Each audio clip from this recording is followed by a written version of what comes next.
네, 안녕하세요. 저는 NH투자증권에서 환율 전망을 맡고 있는 권아민이라고 합니다. 반갑습니다. 저희 오늘 준비한 내용은 2026년도 환율 전망에 대한 내용입니다. 지금부터 연말까지 그리고 내년도 1년은 어떻게 이제 글로벌 환율이 흘러갈 것인지에 대해서 좀 말씀을 드리려고 하고요. 바로 이 페이지부터 원달러 먼저 말씀을 드리겠습니다. 원달러 먼저 말씀드리고 그다음에 이제 달러 그리고 주요국 통화 순으로 말씀을 드릴 텐데 지금 결론 페이지를 제가 갖고 왔습니다. 원달러 환율 2026년도에 궤적으로는 상고하저 그리고 연평균 환율 1,420원 정도로 보고 있습니다. 연간 하단은 1,390원에 그칠 것 같고요. 상단 저희가 1,500원으로 수치를 드리는데 이 근거를 오늘 조금 언급을 드리겠습니다. 일단 지금 당장 시장만 보면 원달러가 밑으로 내려갈 만한 재료는 많이 안 보입니다. 아무래도 최근에 가장 관심이 많으신 게 해외 투자에 대한 이야기인데 그림을 그려봐도 사실 원달러 환율이랑 맞는 그림은 잘 없습니다. 외국인들이 많이 들어왔을 때도 코스피가 4천을 넘었을 때도 최근에 금리차 역전이 많이 개선됐음에도 불구하고 원달러 환율은 거의 7개월 내 최고치로 올라와서 직전 연고점 1,480원대까지 지금 위협을 하고 있었던 그런 상황입니다. 두 번째 그림이 결국 핵심이다라고 보는 건데 아무래도 가장 많이 들으신 해외 투자 특히 서학개미도 여기에 이제 포함이 되어 있지만 우리나라 사람들의 미국 주식 순매수가 9월 들어 그리고 10월 들어 가파르게 확대되면서 환율의 하단이 강하게 지지가 되고 오히려 비대칭적인 그 상승 압력에 강하게 반응하는 그림을 보셨습니다. 저희가 생각했을 때 지금 환율이 왜 올랐는지를 보는 게 결국 추가적으로 하락할 수 있는 여지를 좀 결정할 수 있을 것 같아요. 그 이유 중에 하나로 언급되는 게 이제 통화량인데요. 저희가 4페이지부터 우리나라 통화량 얘기를 조금 드리려고 합니다. 미국보다 우리나라가 더 많이 이제 금리 인하를 하고 돈을 더 풀고 소위 말하는 시중 유동성이 많이 풀려서 원화가 약세인 게 아니냐. 지금 첫 번째 그림을 보시면 그런 지 몇 개월 안 된 그림입니다. 우리나라가 미국보다 상대적으로 통화량이 늘어난 지는 몇 개월이 안 된 그림이고 사실 통화량이 늘어서 원화가 약세였다라는 그 중간고리에는 물가라는 경로가 필요합니다. 우리 두 번째 그림을 보셔도 과거에는 통화량이 늘어날 때 원화가 좀 많이 하락하는 그런 그림을 보였는데요. 최근에 이 상관계수가 많이 깨진 모습이죠. 통화 가치가 늘었어도 사실 원달러 환율에 유의미한 영향력이 많이 관찰이 안 되는 변수입니다. 왜 그러냐라고 한다면 거의 중간에 물가라는 연결고리가 좀 필요하다라고 보는 건데 원래 한 나라의 통화량이 늘어나게 되면 그 나라의 이제 구매력 평가설에 따르면 그 나라 인플레이션은 늘어날 거고 확대될 거고 그러니까 구매력이 떨어지면서 원화가 약세로 갑니다. 그럼 지금 그런 상황이냐? 첫 번째 그림 보시면 우리나라는 미국보다 이제 물가 상승률 압력이 크지 않은 오히려 역성장 쪽으로 나옵니다. 그러니까 결국 이게 통화 정책과도 좀 연계가 되는 것 같아요. 실제로 제가 우측 상단에 조그만 그림을 써놨지만 우리나라의 그 아웃풋 캡 마이너스 상태입니다. 지금 하는 총재도 마이너스 아웃풋 캡을 언급하면서 사실 경기 펀더멘털만 놓고 보면 추가 금리 인하가 단행되어야 되는 상황입니다.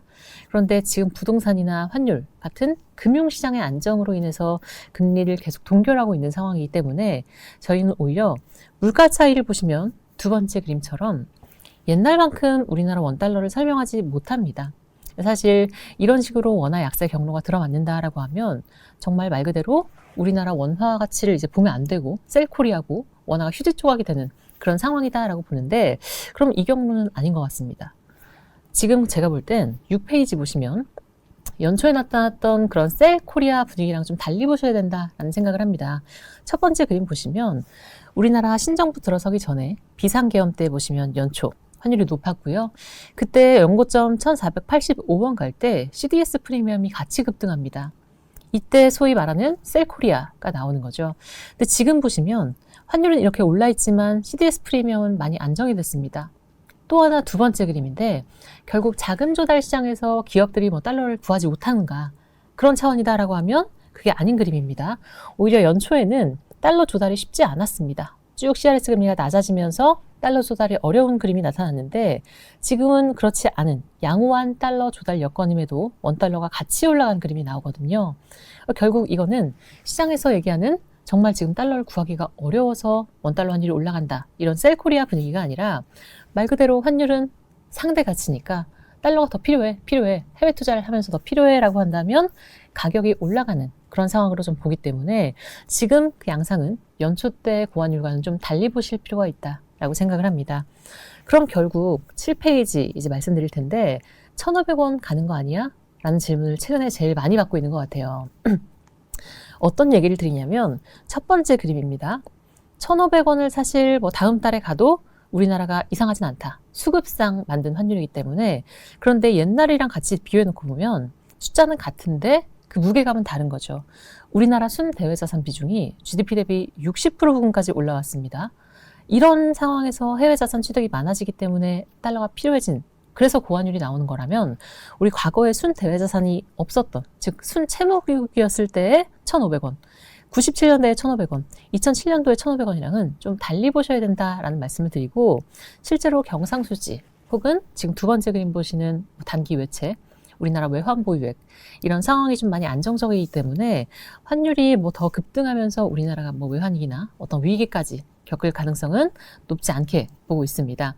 오히려 저희는 연초에는 지금 조금 높아 있는 환율이 많이 내려가면서 1,400원대 초반으로 하향 안정화되는 그림을 전망을 하고 있습니다. 그렇게 볼 수 있는 이유는 아마 이제 8페이지부터 좀 말씀드릴 펀더멘털에 있는데, 대내 재료로 우리나라 원달러가 많이 내려오긴 어려울 것 같습니다. 결국 우리나라 수출이나 혹은 내수 뭐 완연하게 개선되면서 원달러가 많이 내려오는 그림까지는 어렵지만, 결국 조금 이따 뒤에서 강조드릴 글로벌 환경입니다. 대외 재료가 조금씩 약달러가 전개되면서 원달러 역시 순환적으로 좀 내려오는 그림을 보고는 있습니다. 문제는 그 숫자겠죠. 내려와서 어디까지인데 연간 하단으로 제시드리는 숫자가 1,390원입니다. 지금 8페이지 그림을 보시면 지금 우리나라의 이제 다자간 그리고 양자간 환율이 나옵니다. 우리나라 지금 달러 대비 워낙 약한 건 다들 아시고 계신데, 2000년대, 두 번째 2010년대, 그리고 세 번째 2020년대 환율까지 보시면 양자간 환율도 사실은 좀 많이 부진하죠. 우리가 유로화보다 약하고 지금 위안화보다 약한 가장 큰 이유입니다. 우리나라 펀더멘털의 문제이기 때문에 사실 이건 금리 인하 쪽 보시면 조금 그 역전폭이 개선된다고 할지언정 많이 개선되는 그림은 아니다라고 생각을 하는 거죠. 지난 11월 금통위에서 금리가 또 동결이 됐습니다. 당연히 이제 환율 안정이 가장 큰 이유였을 텐데, 그렇게 되면 우리 연말 연초에 미국은 금리 인하 쪽에 지금 더 기울어져 있기 때문에 한국보다 미국의 금리 인하 폭이 더 큰 거죠. 첫 번째 그림 보시는 것처럼 지금 이만큼 벌어져 있는 금리차 역전폭도 개선될 수가 있겠습니다. 저희는 이 재료로 원달러가 많이 내려간다라고 보기는 어려울 것 같아요. 과거의 첫 번째 그림에도 있지만 과거의 금리차가 개선됐던 그런 시기를 쫙 보면 다 원화가 강세로 갔냐? 그렇지 않다라는 그림이고, 오히려 11년 정도만, 이때 정도만 금리차 개선되면서 원화가 강세로 갑니다. 근데 중요한 건 표면적으로는 지금 금리차 같아 보이지만 두 번째 그림이 좀 더 중요하다라고 보고 있습니다. 결국 그 당시와 미국과의 경기 성장률 격차가 지금 레벨도 다르고 방향성도 다르죠. 우리나라 성장이 아예 여기에 있기 때문에 제가 생각했을 때는 금리차 조금 개선될지언정 그게 환율을 많이 내려오게 하는 요인은 안 될 것이다 라는 말씀을 좀 드리고요. 저희가 왜 그런 숫자를 드리는지 일단 첫 번째 이유를 언급을 드리겠습니다. AI 사이클, 뭐 반도체 슈퍼 사이클 얘기도 나오고요. 코스피 4,000, 우리 정부 부양 의지에 따르면 5,000도 갈 수 있다라고 저희는 보는 건데, 그럼 10페이지입니다. 수출이 언제 좋았지? 떠올려 보시면 우리나라 16, 17년 때 수출 좋았고요. 코로나 때입니다. 그리고 최근입니다. 이 수출 좋았던 회색 음영 시기를 두 번째 그림 그대로 가져가 보시면 다른 게 있죠. 즉 옛날처럼 수출 좋은 게 우리나라 안에 수혜로 작용하지 못한다라는 얘기가 됩니다. 지금 사실 쉽게 말하면 좋은 것만 좋죠. 반도체 중심으로 이제 수출도 양극화되면서 예전만큼 우리나라 안에 설비 투자, 기계 수주로 들어오는 유동성이 그 수혜가 많이 약해졌다라고 볼 수가 있겠습니다. 아예 기계 수주가 마이너스 방향성이고요. 우리나라 설비 투자에 선행하는 중요한 지표인데 많이 부진한 그림을 보실 수가 있겠습니다. 이게 이제 과거 수출 호조 때랑 다른 첫 번째 그림이고, 우리 그럼 두 번째 그림입니다. 돈을 잘 벌 수 있죠. 그 돈을 잘 번 게 결국 보시는 무역수지 진한 파란색 선입니다. 근데 최근에 그것보다 더 커진 게 있으니 바로 여기서 나오는 게 이제 서학개미 포트폴리오 투자 취득입니다. 포트폴리오 투자, 증권 투자 같은 말, 결국 주식과 채권입니다. 들어오는 달러보다 우리가 투자로 내보내는 달러가 더 많아졌다라고 하면 환율의 밴드는 많이 못 내려가는 것이고 하단도 상단도 좀 올라오는 것이고요. 사실 두 번째 그림이 좀 더 중요합니다. 우리가 절대적으로 지금 해외 투자를 많이 한다. 이건 모두들 다 아시는 사실이지만 상대적으로 다른 나라랑 좀 비교를 해봐야 되죠. 우리나라 대외 부채 대비해서 대외 자산 비중입니다. 대외 부채는 그들이 우리나라 사는 거, 즉 코스피 사는 것들. 대외 자산은 우리가 들고 있는 FDI라든지 뭐 엔비디아, 테슬라 같은 것들.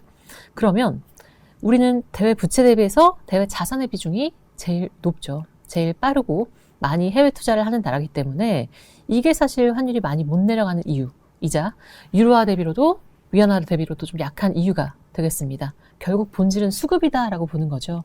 그래서 제가 생각했을 땐 우리나라처럼 대외 자산 취득을 위한 달러 수요, 그리고 실제 환전하는 것과 잠재적으로 언제 필요할지 모르는 달러에 대한 보유 니즈까지 고려하면 환율이 많이 내려오기는 확실히 더 쉽지 않은 상황이 됐다라는 말씀을 드립니다.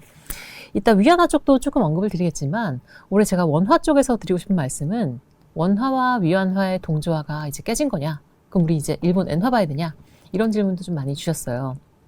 첫 번째 그림을 보시면 일단 대미 수출 의존도가 올라오면서 자연스레 대중 수출 의존도는 줄인 게 맞죠. 이게 이제 러우 전쟁 이후에 패권 싸움 때 나타났습니다. 근데 사실 제가 볼 때 이런 식으로 실물 경기에서의 위안화가 조금 연동이 떨어질 수는 있어도 금융시장에서의 위안화 연동은 여전히 강할 것 같습니다. 올해 위안화와 원화의 탈동조화의 가장 큰 이유는 사실상 트럼프가 만들었다라고 저는 생각을 하거든요. 두 번째 그림 보시는 것처럼 올해 중국은 사실 동맹의 역설이다라고 할 정도로 미국과의 고위급 회담에서 계속 관세가 유예되는 그림을 보였습니다. 중국 시장도 위안화 환율도 아주 견조한 흐름을 보였는데 문제는 우리나라, 일본도 여기 있지만 오히려 전통적인 우방국들이 대미 그 투자 압박 혹은 관세 협상에 대한 압박을 더 받았습니다. 달러 유출 부담이 크지 않은 중국이 우리나라와 좀 달리 위안화가 견조한 흐름을 보인 건 사실 달러 수급에 기인한다라고 저희는 보고 있고, 그래도 제가 이제 세 번째 줄에 이제 써놨지만 우리나라 원화의 기능 중에 하나가 결국은 자유변동 환율제이기 때문에 아직 중국은 자본시장이 완전히 개방이 되지 않았습니다.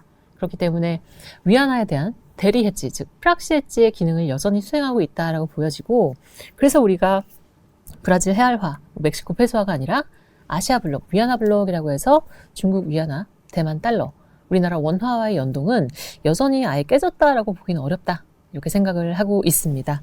그래서 위안화 얘기는 잠깐 원화랑 같이 드렸고요.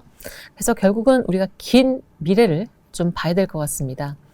아까 말씀드린 숫자 중에 GDP 대비 순대외자산 비중이 60%까지 올라왔다. 정말 많이 올라왔다라는 말씀을 드렸습니다. 그럼 이제 야, 많이 샀으니까 이제 해외자산 좀 덜 사는 거 아니야? 라고 보실 수도 있지만 제가 봤을 때는 이제 두 번째 그림 조금 더 중요해 보입니다. 이게 우리나라가 어디로 향할 것인가에 대한 문제가 될 텐데요. 일본도 독일도 GDP 대비 순대외자산 비중 60% 찍고 각각 4년 만에 3년 만에 바로 70%를 갑니다. 결국 해외 투자가 트렌드다라는 얘기가 될 것 같아요.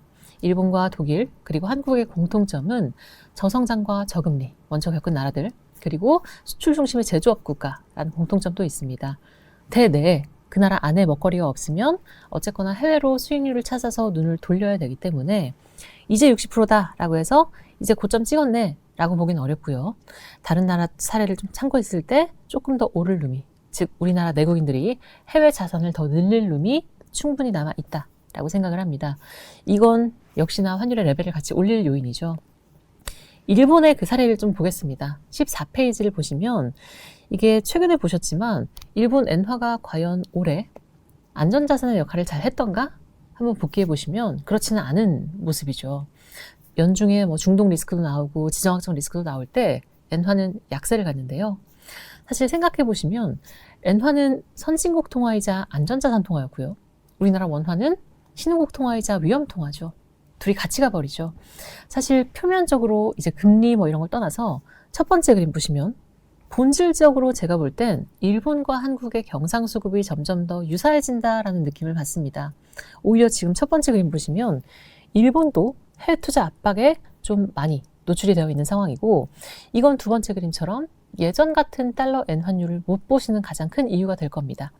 지금 제가 첫 번째 그림에는 직접 투자, 즉 공장지는 FDI만 넣어놨지만 이따 엔화 쪽 말씀드리겠지만 주식도 채권도 마찬가지입니다. 그 나라 안에서 해외 투자를 위한 달러 수요가 계속 있다라고 하면 두 번째 그림, 우리나라 원달러처럼 달러엔 환율 역시 하단이 계속 올라가는 그림을 보실 거고요. 그래서 저희는 달러엔 환율이 지금 좀 높다라고 보고 좀 내려온다. 145대까지도 내려온다라고 하지만 코로나 전의 레벨은 못 본다라고 생각을 하는 거고요. 밴드가 달라진 그 일본의 사례로 우리나라 원달러를 좀 빗대어 볼 수 있지 않을까 그런 생각을 하고 있습니다. 그래서 저의 원달러 결론인데요. 15페이지를 보시면 됩니다. 많이 순대에서 산 비중이 좀 올라오면서 해외 투자에 따른 달러 수요가 필요하다라는 말씀 드렸습니다. 그 밴드 그대로 타고 우리 두 번째 그림 보시면 연간 하단, 연간 상단 같이 올라오는 그림이 보여요. 올해 연저점 기억해 보시면 5월, 6월에 1350원대입니다. 얼마 안 가고 또 바로 올라가죠, 하반기에. 근데 아마 이런 연저점을 보셨기 때문에 저희가 내년도에 드리는 연저점은 이거보다 높다. 그래서 이제 생각을 해서 1390원 말씀을 드리고 있고요.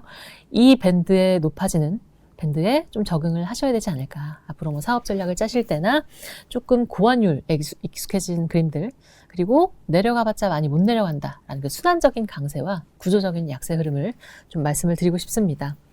조금 다른 얘기를 하나 드릴게요. 이제 원달러의 마지막 페이지인데 이제 이런 게 있습니다. 수출 대금 결제 방식이 좀 바뀌었다라고 보는 거죠. 전통적인 방식은 막 첫 번째 그림 보시는 것처럼 신용장을 쓰죠. 이자와 수수료 부담도 있고요. 근데 신용장 비중이 감소하고 그냥 단순 송금 비중이 올라와요. 그러니까 결국은 우리가 지금 수출 호조와 원화 강세의 연결고리가 예전 같지 않다라고 저는 보거든요. 아무리 수출을 잘해서 기업들의 실적이 좋아도 그 받은 달러를 우리나라 경상수급 안에 풀지 않으면 원화 강세가 아닌 거죠. 올해도 이제 계속해서 반도체 쪽으로 그런 모습을 보셨지만 실제로 이렇게 단순 송금 비중이 올라온다라는 건 새롭게 지급수단이 하나 더 등장하면 얘기가 또 달라집니다. 지금 정해진 게 없어서 막 어떻다 말씀드리긴 어려운 얘기지만 지난 10월, 11월쯤에 우리나라 스테이블 코인이 향후 지급수단으로 인정되는 거 아니야? 라는 법안이 하나 발의가 될 뻔했습니다. 그래서 지금 계류 중인데 제가 볼 때 이게 지금 지급수단으로 인정을 받으면요. 앞으로 수출 기업들은 대금을 그냥 테더로 받고 달러로 받고 끝. 그렇게 되면 원화 강세와의 연결고리가 더더 희미해지는 거죠. 두 번째 그림인데 아마 그렇게 단순 송금 비중이 올라온 이유 중에 하나가 해외 현지 법인과의 거래, 즉 내부 거래 확대가 있습니다. 쉽게 말해서 미국의 현대차 법인이 차 잘 팔아서 그 번 돈을 달러를 그대로 들고 있으면 원화 강세와는 상관이 없어지는 건데요. 그 사내 유보에 대한 계정을 저희가 두 번째 그림 보시면 재투자 수익 수입이다 라는 얘기를 이제 그 계정으로 쓰는데 해외 법인이 내부 유보를 많이 하면 달러를 들고 있는 거기 때문에 더 이상 원화 강세가 아닙니다.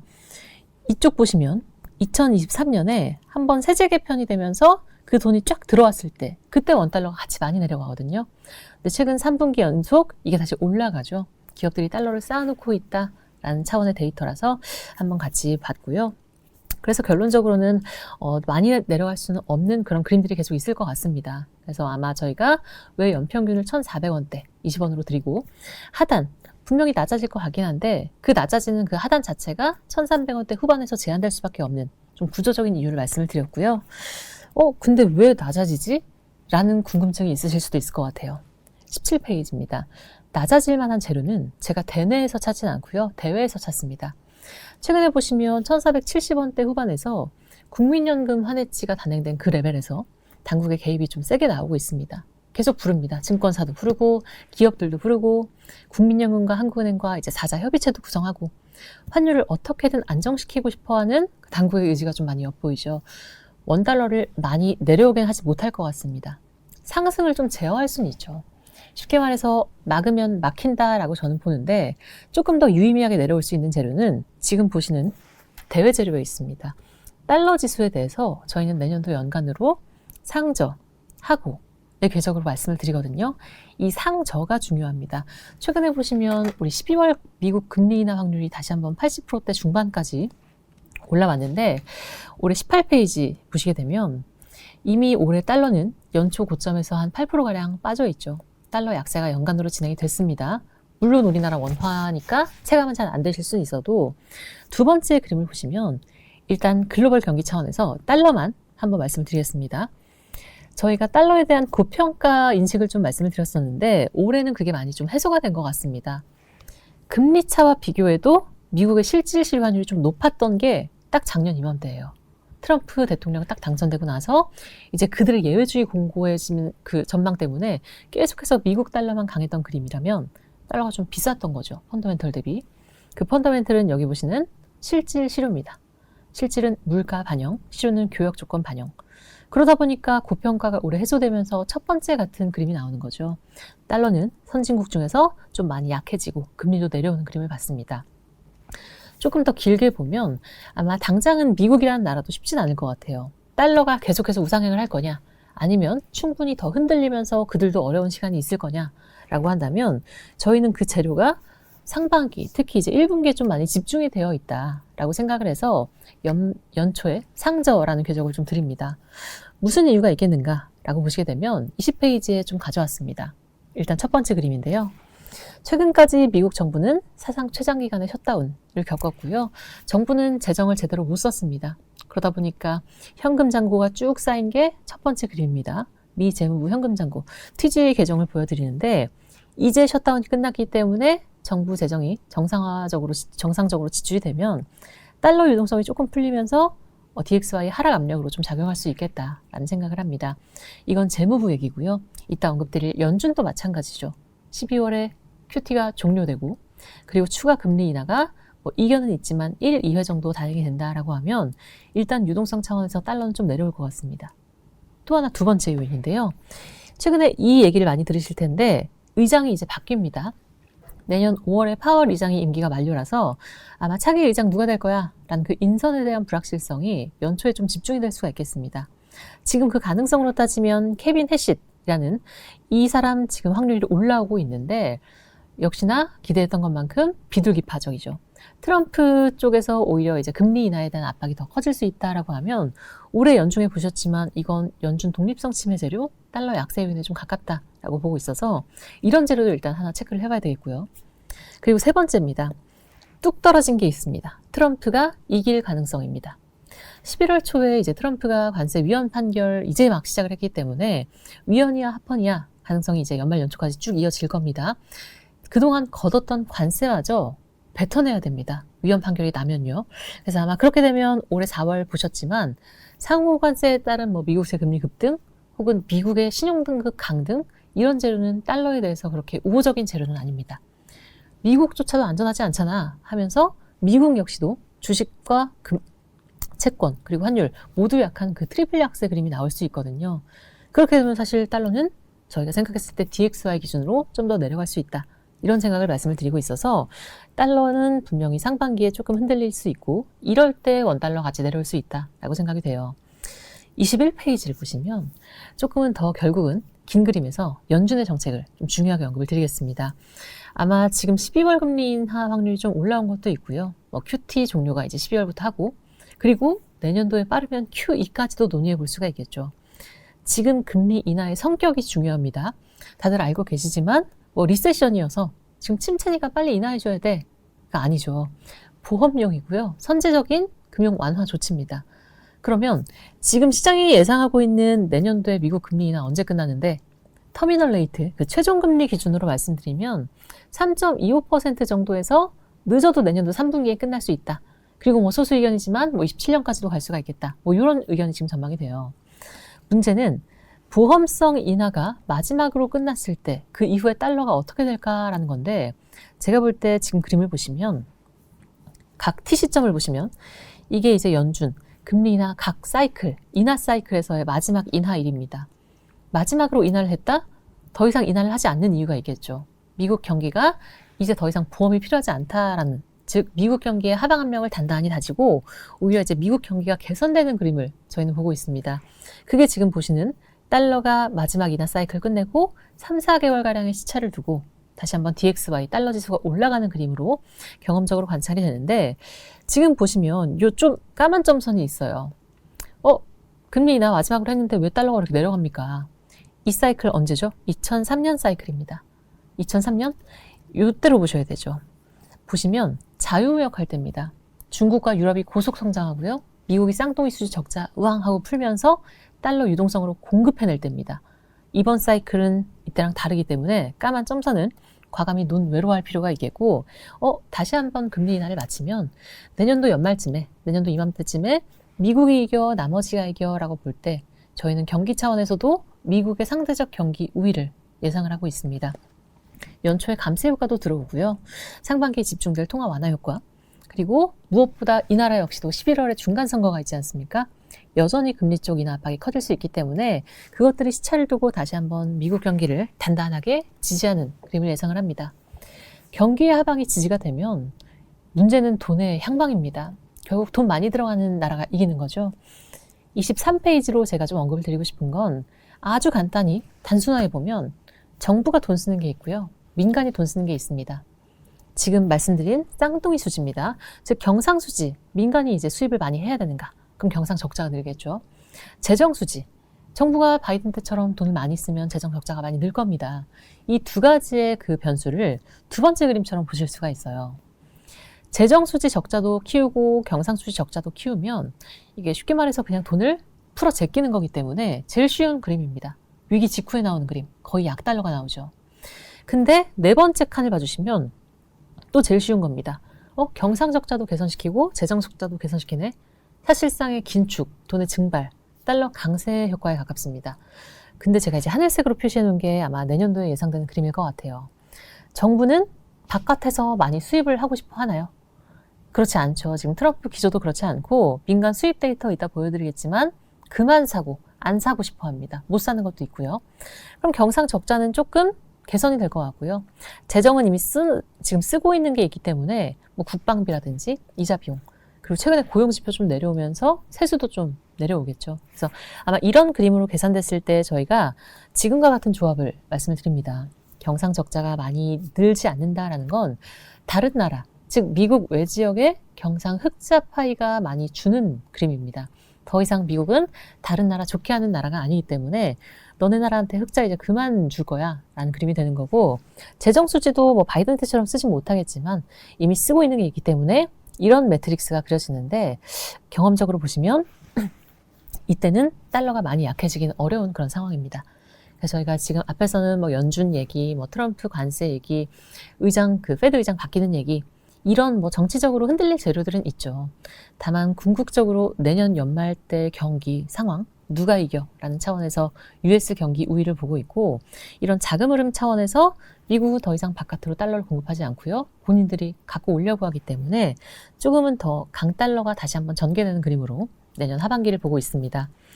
저희가 생각했을 때 이제 경제 지표 얘기를 잠깐만 드릴게요. 큰 틀에서만 말씀을 드렸는데, 일단 제일 미국 하면 많이들 이제 관심을 가지시는 게 AI, 그 캐펙스 투자 사이클을 많이 말씀을 주시죠. 지금 심리 지표가 실제로 나쁘지 않습니다. 우리 첫 번째 그림을 보시면 이게 이제 심리입니다. 제조업 관련해서 심리 지표가 좀 많이 올라온 그림이 있습니다. 투자가 진행된다라고 볼 수 있죠. 두 번째 그림 보시면 뭘 사는데가 중요합니다. 제가 계속 그 수입을 좀 부문별로 나눠서 봐야 된다라는 말씀을 드리는데, 지금 소비재랑 산업재는 수입 증가율이 마이너스입니다. 안 사고 있는 거기도 있고요. 지금 보시면 관세 협상 앞두고 연초에 수입 급등시킨 거 보실 수가 있어요. 그러니까 잔뜩 샀기 때문에 쌓여 있습니다. 이거 소진해야 되죠. 근데 지금 고용 지표는 내려간다라고 하고 감원 계획 계속 발표 나오고 있고, 이것 때문에 지금 수입을 못하는 게 있기 때문에 저희가 봤을 때 미국이 자본재는 그나마 좀 양호한 흐름을 보이겠지만 다른 지역한테 그렇게 많이 소비재를 살 수 있는 그런 상황은 아니다. 다른 나라로 낙수 효과가 제한되는 그림을 첫 번째 말씀을 드리고요. 실제로 그 미국의 지표들을 조금 뭐랄까요, 양갈래로 나눠볼 필요가 있겠습니다. 지금 미국 경제 지표가 그렇게 나쁘진 않다라고 보거든요. 투자, 제조업, 자본재, 뭐 공장지는 이쪽 사이클이 있겠고요. 그리고 지금 CPI, 가계 심리, 소비 데이터들, 실업률, 이런 가계 라인이 있을 텐데, 첫 번째 그림을 보시면 미국 경기를 지금 지탱하고 있는 건 투자 사이클인 것 같습니다. 일단 가계 쪽을 보시면 계속해서 소비 심리가 정체되고 부진한 그림이고, 실제로 그들의 소득, 가장 중요한 근로소득도 정체 혹은 둔화, 그리고 배당소득, 이자소득 역시도 정점 찍고 내려오고 있습니다. 그러니까 일단 미국의 정책 기조화에서 안 사는 것도 물론 있지만 사고 싶어도 못 사는 게 있을 거고요. 그럼 두 번째 그림입니다. 미국이 더 이상 다른 나라한테 많이 수입을 하지 못한다라고 하면 다른 나라들의 수출은 지금 보시는 것처럼 완전히 마이너스로 가고 있기 때문에 저희가 생각했을 때 달러에 대해서는 짧게는 분명히 흔들릴 재료들은 있다. 보통 이건 정치적인 재료에 가깝습니다. 다만 상반기가 지나가고 이제 연말로 갈수록 조금은 더 경기 차이, 그리고 아까 말씀드린 그들의 자금 흐름, 달러 유동성의 향방의 차이에 따라서 다시 한번 DXY가 약달러 흐름을 좀 마무리하고 올라갈 가능성을 좀 높게 보고 있어서 달러 지수 상저하고 마찬가지로 원달러도 그렇게 말씀을 드리고 있습니다. 남은 시간 동안은 제가 이제 유로와 엔화 위안한 내용이 있는데 핵심 차트만 좀 언급을 드릴게요. 일단 유럽입니다. 우리가 이제 알고 있을 때 유럽은 뭐 러우 전쟁 이후에 최대 피해자이기도 했고, 뭐 에너지 수입 물가 때문에 유가 한번 올라가면 큰일 나는 나라들이었고, 뭐 독일 포함해서 지금 제조업, 중국 그 경로가 좀 많이 어려워진 나라라고 이제 많이들 알고 계실 텐데, 이거 우리나라랑 좀 같이 보실 필요가 있습니다. 우리나라 역시도 러우 전쟁 직후에 얼른 수출처를 다변화하죠. 중국 의존도 줄이고 대미 수출로 다변화한 것처럼, 아세안으로 다변화한 것처럼 이 나라도 보시면 지금 서비스 수출을 미국한테 잘하고 있고요. 그 두 번째 그림 보시면 더 이상 예전의 남유럽이 아니다라는 얘기가 나와요. 관광으로 먹고 살던 그런 부진한 남유럽, 이 비중이 많이 줄었거든요. 그러니까 제가 생각했을 때 이제 예전처럼 뭐 유로 달러가 약해질지언정 뭐 달러 대비 그 1.0 페리티를 하회하거나 그런 식으로 많이 부진할 것 같지는 않습니다. 이 나라 역시도 많이 다변화를 했기 때문에 어느 정도 좀 맷집이 생겼다라고 보는 거고, 실제로 첫 번째 그림입니다. 그럴 거면 올해 독일 유로화는 좀 독일 포함해서 연초에 유로가 안 좋았어야 되는데 그렇지 않다라는 그림이죠. 중국 관련된 전통적인 제조업 경로는 분명히 약화된 건 맞습니다만, 실제로 첫 번째 그림 보시면 독일은 역외, 즉 그들 유럽 외지역보다 역내 수출로 많이 다변화를 하면서 뭐 최근에 프랑스가 어렵긴 했지만 나머지 주변국들, 뭐 스페인, 이탈리아 포함해서 역내로 수출을 다변화하면서 오히려 유로에 좀 반등을 꾀하는 그림이 나타나고 있습니다. 저희가 예전처럼 유로 약세가 크지 않다라고 언급드리는 건 달러 지수, DXY 역시도 상승폭이 많이 제한될 수 있겠다라고 언급을 드리고 있고, 이게 이제 올해 보셨지만 DXY가 고점 110까지 가잖아요. 근데 저희가 이제 내년도에 그 정도까지의 강달러는 보지 않고 있다. 사실 좀 많이 바뀐 게 있다라는 말씀을 유로에서 드렸습니다. 사실 유럽보다 좀 걱정되는 건 일본 엔화인 것 같아요. 일본 엔화에 대해서도 핵심 차트만 언급을 드릴 텐데, 일단은 34페이지입니다. 새로운 총리가 등장하면서 일본의 확장 재정 그리고 통화 완화에 대한 우려가 좀 많이 엔화 약세에 반영이 된 것 같습니다. 달러엔 환율 지금 뭐 156까지도 올라와 있는데 저희는 순환적으로 좀 많이 높아 보인다, 좀 내려갈 거다라고 봐요. 지금 상황에서도 BOJ는 금리 인상 얘기를 하고 있거든요. 연준의 인하와 BOJ 인상이 맞물리면 미일 금리 차 축소에 따른 엔화의 순환적인 강세는 나올 것 같습니다. 저희는 12년 전에 그 제2의 아베노믹스가 재현될 거라는 생각은 하지 않고는 있는데요. 그게 왜냐하면 첫 번째, 두 번째 그림의 비교 때문입니다. 아베노믹스, 즉 2012년, 13년에 아베가 시작한 그 엄청난 돈 뿌리는 작업들을 지금 할 수 있겠는가? 보시면 상황이 정반대입니다. 그때는 소비자 물가 상승률이 마이너스가 나올 때고요. 지금 장기금리가 하락하다 못해 아예 마이너스권에 접어든 그런 상황이었기 때문에 돈을 더 쓰자, 내수를 부양하자라는 얘기가 나올 수 있었던 건데, 지금 보시면 일본의 장기금리 1.8까지 터치를 했는데 이거는 사실 1.8밖에 안 돼? 라고 하실 수 있겠지만 일본치고 엄청난 숫자입니다. 장기금리 상승폭이 엄청 가파르게 올라온 모습을 보실 수가 있고, 사실상 미국도 그렇지만 선진국 모두가 지금 정부 부채와 싸워야 되는 상황에서 추가적으로 금리에 대한 압박이 좀 있을 수가 있기 때문에 저희가 생각했을 때 그렇게 시장에서 얘기하는 것처럼 막 재정을 쓸 수 있는 상황은 아니다라고 생각이 됩니다. 정책 기대에 대해서는 어느 정도 좀 되돌려지는 그런 그림을 보고 있고요. 달러엔 환율이 조금씩 내려올 때마다 얘기가 나오는 게 있죠. 엔화가 강세야? 그러면 이제 해외 자산 다 처분하고 일본으로 들어와 하는 그 엔캐리 트레이드 청산에 대해서도 조금은 다른 얘기를 드리고 싶습니다. 일단 뭘 팔고 들어올 건데, 아까 제가 원화할 때 잠깐 말씀드렸지만 일본 역시도 계속해서 시장에 달러가 필요한 시장이 됐습니다. 해외 주식도 그렇고 채권도 그렇고, 그리고 아까 FDI도 그렇고요. 이 나라는 지금 보시면 미국채를 가장 많이 들고 있는 나라입니다. 그러니까 달러 엔 환율이 조금 내려온다고, 즉 엔화가 강세로 간다고 해서 야 미국채 다 팔고 들어오자 라고 하기 어렵죠. 이거 다 팔면 미국과 이제 좀 트러블이 예상이 됩니다. 트럼프는 금리 급등을 싫어하기 때문에 수급상의 금리 급등 압력으로 이어질 수 있죠. 또 하나 두 번째 그림을 보시면 미국 주식을 어느 정도로 들고 있냐면 그 1등으로 들고 있는 미국채 보유 비중의 절반 가까이가 이제 미국 주식이 됐습니다. 정말 많이 들고 있는 거죠. 2012, 13년 때 아베노믹스 때 떠올려 보시면 일본이 지금 미국 주식 들고 있는 게 얼마 안 돼요. 근데 최근에 어쨌거나 러우 전쟁 이후에 패권 싸움을 거치면서 일본 역시도 미국 주식을 잔뜩 늘려놨기 때문에 엔화가 좀 강세로 간다고 해서 미국 자산을 다 팔고 아니면 미국 그 바깥에 공장 짓고 있는 걸 다 때려 부수고 들어올 게 아닌 거죠. 엔캐리 트레이드의 성격, 즉 청산의 대상이 바뀌었다라는 말씀드리고 과거처럼 가파른 엔화 강세를 우려할 건 아닌 것 같다라는 생각을 하고 있습니다. 오히려 본질적으로는 일본 역시도 우리나라처럼 계속해서 달러가 좀 필요해지는 나라이기 때문에 제한적인 환율의 어떤 하락, 엔화 강세, 그리고 좀 근 틀에서의 레벨 변화, 이걸 좀 언급을 드리고요. 마지막으로 이제 위안화 쪽 얘기를 드릴 텐데 37페이지 두 번째 그림을 좀 언급을 드리고 싶어요. 우리나라 원화도 여기 있죠.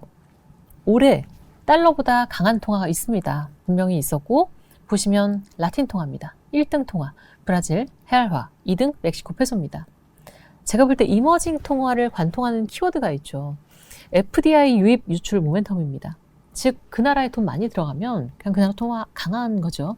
이런 차원에서 우리가 지금 계속해서 다른 나라 통화 대비 좀 부진한 그런 통화 약세 압력을 받고 있는 건데 결국은 제가 봤을 때 지금 중국 같은 경우도 첫 번째 그림 보시면 FDI 유출이 더 많아졌습니다. 세계의 공장 이제 아닌 거죠. 미국도 그렇게 공장을 지어주지 않을 뿐더러 오히려 리쇼어링 기조가 있기 때문에 중국도 역시 그럼 돈이 나가는 상황입니다. 근데 여기서 물가 상황이 지금 마이너스인 거죠. 두 번째 그림 보시면 중국 CPI가 지금 마이너스, 즉 디플레이션 상황입니다. 이런 상황에서 돈도 나가는데 물가도 마이너스예요. 근데 위안화를 약세로 유도한다라고 하게 되면 수입 물가는 급등하면서 내수의 구매력은 더 깨질 겁니다. 올해 보셨지만 중국은 고시환율 제도를 지금 운영하고 있는데 어느 정도 위안화가 약세로 가면 계속해서 그 아침 데일리 고시환율을 쭉쭉 낮춰서 즉 위안화를 강세로 고시하지 않습니까? 이들의 정책 운용의 기조가 명확하게 내년도에도 두 번째 줄 보시게 되면 5개년 그 계획이 이제 시작되는데 또 한 번 그들의 재정 그리고 내수 이쪽에 방점을 둘 거라서 저희는 내년도에 달러 지수가 조금 더 올라갈 수 있다라고 말씀드리지만 그때 위안화가 많이 약할 건가? 그렇지는 않을 것 같아요. 그래서 올해 보셨던 것처럼 이 나라가 17년 사이클, 즉 수출 호조를 겪었던 트럼프 1기, 18년에 싸울 때랑 지금 부동산 침체, 내수 침체를 겪고 트럼프 2기, 미국이랑 싸울 때랑 분명히 그 환율 스탠스는 좀 달리 가져가야 된다라고 말씀을 드리고 있고요. 외채 상황도 그렇지만 중국은 추가적인 위안화 약세를 많이 용인하기는 어렵다라고 생각을 하고 있습니다. 그래서 이렇게 위안화에 대해서 좀 제한적인 강보합 얘기를 드렸고요. 그래서 저의 숫자는 이렇게 드리고 있습니다. 보시면은 원달러 기준으로는 1,400원대까지 좀 초반 내려올 수 있겠고요. 연간 하단을 저희가 1,390원 정도로 말씀을 드리고 있고 달러에 대해서도 아까 잠깐 언급드린 바가 있지만 올해 고점 110까지는 안 갈 것 같습니다. 아마 유로화가 좀 방어를 해주는 역할을 할 거고요. 왜 과거와 같은 레벨을 좀 못 볼 것인지에 대해서 그리고 왜 하단도 평균 환율도 좀 계속 올라올 수밖에 없을지에 대해서 좀 중점적으로 오늘 수급을 말씀을 드렸던 것 같습니다. 네, 저희가 준비한 내용 여기까지 하고요. 일단 마치겠습니다. 네, 이상 2026년도 환율 전망이었습니다. 감사합니다.